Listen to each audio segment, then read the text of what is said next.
Arkansas Department of Parks and Tourism and a member of the Arkansas Civil War Sesquicentennial Commission. The legislature created the commission to commemorate the Civil War, not to celebrate it. From all I've learned, the Civil War, especially in Arkansas, was a decidedly uncivil affair. But the commission has done great works. I'd like all the commissioners who are here to raise your hands. And Chairman Dupree, I saw you. It's a very diverse group. As a matter of fact, I'm standing in for Deshaun Scarborough, who is director of the Arkansas Martin Luther King Commission, who had a death in the family. And one of the things that all of us did is decide that we weren't going to refight the Civil War, which I think we accomplished. We had a great staff person. Mark, Chris, raise your hand. I want to say thank you. We've done roadside markers, events and symposiums, helped on preservation efforts, helped with tourism with a passport where people can get it stamped at Civil War sites around the state. The commission has done a great job. We're here today to celebrate the 13th Amendment being passed. It may be the shortest, most succinct, and to the point amendment I have ever seen, Governor. You know, now these amendments are 20 pages. This one is pretty short and to the point. It abolished slavery once and for all. I'd like to introduce now my new partner in crime, who's the director of the Department of Arkansas Heritage, who is a sister agency with Parks and Tourism, and actually the commission is housed in her department. I got tickled. She got appointed right before the session started. And I got to thinking, I think you appointed her, Governor, the commander of the Army of the Potomac, and said, by the way, the war starts tomorrow. So Stacy Hurst, great lady. She's been a city director in Little Rock for more than 12 years. We worked a lot together during the session. So, Stacy. Thank you, Richard, and thank you for being such a great resource to me as I have become very acquainted with this position. I have the privilege today of introducing our 46th governor, who is a student of history. And I know he appreciates the historic nature of this day, both uplifting and tragic. It is uplifting because it was on this day, 150 years ago, that the state of Arkansas ratified the 13th Amendment to abolish slavery. And tragic because it was also on this day, 150 years ago, that President Lincoln was targeted by an assassin's bullet at Ford's Theater. It reminds us of how much this country can and has overcome. And we unite today with the governor, who unites us to commemorate the triumphs and tragedies of our past. We learn from history even as we make it.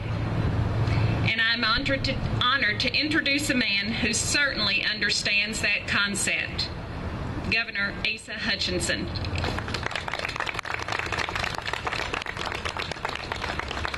Thank you, Stacy, for the introduction, for your leadership. Director Davies, thank you as well. And it is important that we in Arkansas celebrate our history, more importantly, to understand our history. And this occasion marks that purpose. Today we do remember that Arkansas ratified the 13th Amendment on April 14, 1865. And when you think of the 13th Amendment, you think of freedom. I love the signs, let freedom ring. But it is also significant that we also think of Abraham Lincoln, because he is linked to it. He was the author of it. He was the driver of the 13th Amendment. There's a great scene in Steven Spielberg's movie Lincoln. It is centered on the passage of the 13th Amendment, in which the president visits the War Department in the middle of the night. He's wrapped in a shawl. He looks frail and older than he was. The results of war. At that time of night, the only people at the War Department are two young telegraph operators. Lincoln sits down and explains to them Euclid's ancient theory of equality. Quote, "Things that are equal to the same thing are also equal to one another," end quote. Senator Chesterfield, that's a very simple but profound statement. It is self-evident, he tells the young men, and from the looks on their faces in the movie, you can almost see the lights go on in their minds. They understood, as we understand as well.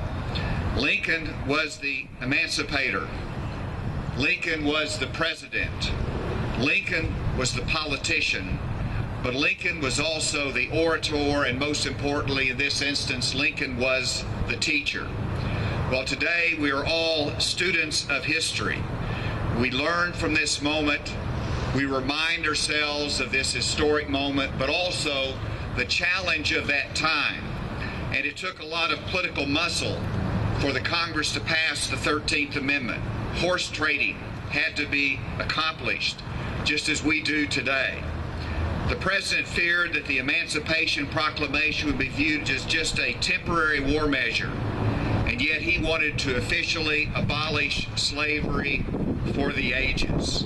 Today, we remember the occasion of the ratification of the 13th Amendment to the Constitution. We remember the leadership that brought that to pass and the sacrifice of so many in working to preserve our nation. On January 1, 1864, an Illinois friend, Congressman Isaac Arnold, paid a New Year's Day call on Mr. Lincoln. After congratulating the president on the great victories which had been achieved in the East and the West and the brightening prospects of peace, Arnold said, "I hope, Mr. President, on next New Year's Day, I have the pleasure of congratulating you on 3 events which now seem very probable." The president said, "Well, what are those?" He said, "First, that the war may be ended with a complete triumph of the Union forces. Secondly, that slavery may be abolished and prohibited throughout the Union by an amendment to the Constitution.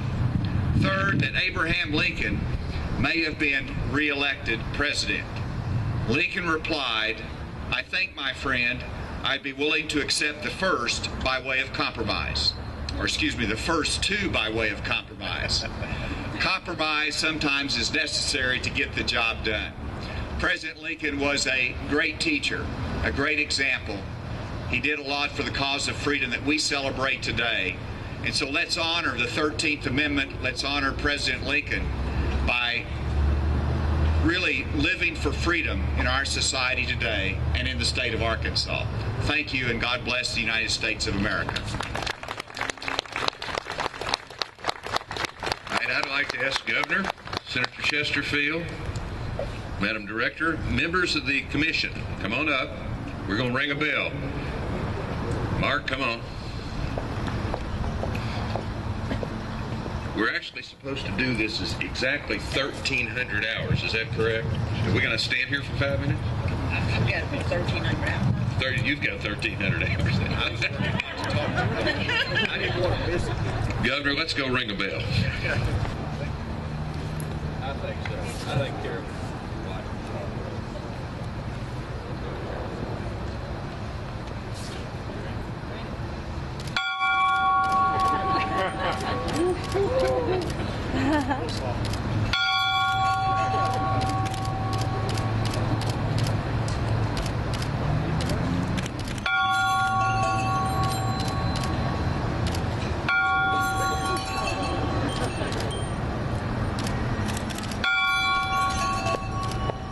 Marcus.